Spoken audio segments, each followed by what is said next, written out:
Assalamu alaikum, урматтуу Багастыруу каналынын көрүүчүлөрү. Миңчинардабыз. Миңчинардагы ак жубазга келдик. Эгерде күрүчтү тазалаган ак жубазды көрө элек болсоңуздар, азыр биз сиздер менен буюрса ушуну көрүп чыгабыз.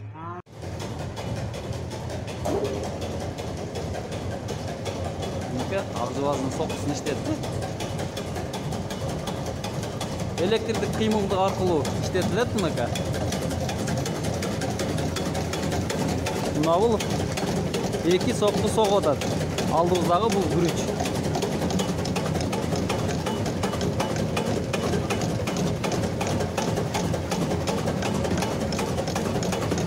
Бул жерден чыккандан кийин сеткага барат.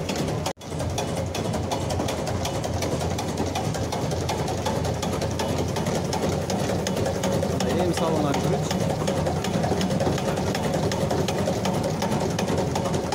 Тазалык эле никели.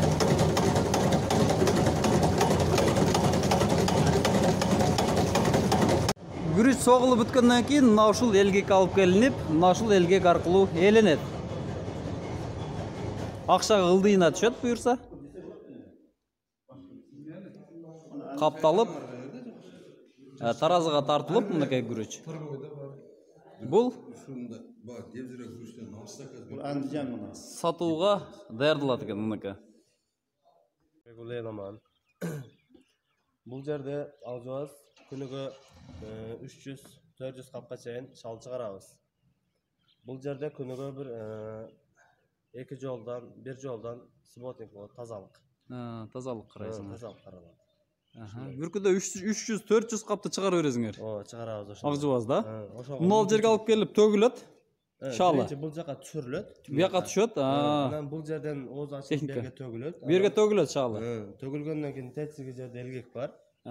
Элгектен өтүп анан лентага чыгып, лента менен жогоруга чыгат. Жогоруга чыгып, ал жерде 3 сыкма бар. 3 сыкма бар. 3 сыкмадан сыгылып, анан элгектен түшүп, анан каптарга капталат. Каптарга. Андан кийин сокуга барат. Элгекте келлерге салынат. Ошо келге канча саат согулат?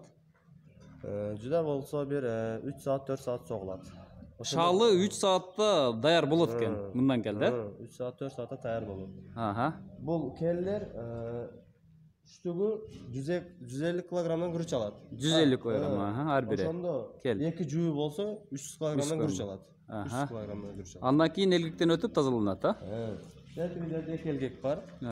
Ошого барган арабалар бар, 2 араба. Мүмкүнчүлүк бар, ошого салып, кыйналбастан алып барып элгек. Болот. Элге анан элгенден кийин ошо таразыга тартып болот, тазаланат. Рахмат. Мына достор, көрдүңүздөр, күрүч кандай даяр болгонун көрдүк. Сиздер менен Багастыруу Кыргызстан каналы болду. Тынч аман болуңуздар.